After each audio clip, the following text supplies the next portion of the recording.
వశా అన్నారు కదా. కానీ అక్కడ విత్తము సంపాదించేటువంటి విషయంలో ఏమన్నారు తెలుసా?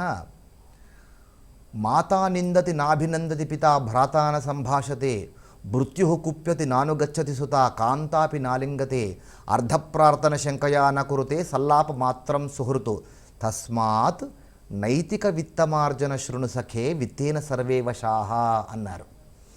నువ్వు సంపాదించకపోతే కనుక తల్లి నిందిస్తుంది, తండ్రి సంతోషపడడు, మాతా నిందతి నాభినందతి పిత తండ్రి అభినందించడు, భ్రాతాన సంభాషతే అన్నదమ్ములు మాట్లాడరు, మృత్యు కుప్యతి పనివాళ్ళు చెప్పిన మాట వినరు, నానుగచ్చతి సుత కొడుకులు చెప్పింది వినరు, కాంతాపి నాలింగతే భార్య కూడా ప్రేమగా దగ్గరికి రాదు, అర్ధప్రార్థన శంకయా నకురుతే సల్లాప మాత్రం సుహృతు ఎక్కడ డబ్బులు అడుగుతావో అప్పడుగుతావో అని చెప్పేసి మిత్రులు మాట్లాడడం కూడా మానేస్తారు. కనుక డబ్బు సంపాదించు, కానీ సంపాదించేటువంటిది తస్మాత్ నైతిక విత్తమార్జన శృణు సఖే నైతికంగా సంపాదించు అని ధర్మశాస్త్రం చెప్పింది.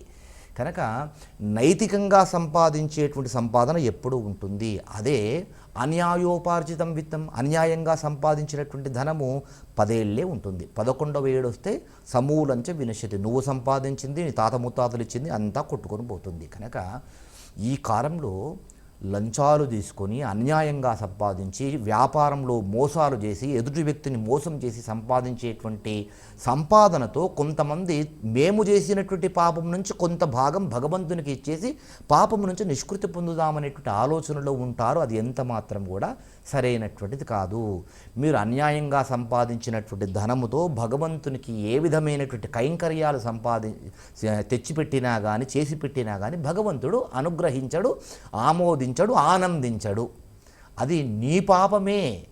పాపం చేసినటువంటి దానికి ఖచ్చితంగా ఫలితం పొందవలసింది. కనుక ఇట్లాంటి భావజాలం కొంతమందిలో ఉంటుంది. నేను ₹1,00,00,000 పాపం చేసి సంపాదించాను కదా, ఇందులో 10%, 10 లక్షలు నేను తిరుమల వెంకటేశ్వర స్వామి హుండీలో వేశాను, నేను నా పాపం ప్రక్షాళన చేసుకున్నాను అని నువ్వు అనుకుంటావు. నీ అజ్ఞానము. భగవంతుడు ఇలాంటి ఆశలకు లొంగిపోయేటువంటి వాడు కాడు. కనుక అన్యాయంగా సంపాదించేటువంటి వాటి వల్ల చేసేటువంటి దాన ధర్మాలు ఎంత మాత్రం కూడా అవి ఫలించవు, సరైనటువంటి ఫలితాన్ని ఇవ్వవు. ఈ విషయాన్ని అందరూ గుర్తుపెట్టుకోవాలి. గురుగారు, ప్రేక్షకులు రాసిన ఉత్తరాలకు శాస్త్రీయబద్ధంగా తెలియచేసినందుకు ధన్యవాదాలండి. మీకు శుభమస్తు. ఇది ఈనాటి ధర్మ సందేహాల కార్యక్రమం. మరొక కార్యక్రమంతో మళ్ళీ కలుద్దాం. అంతవరకు సెలవు. నమస్కారం.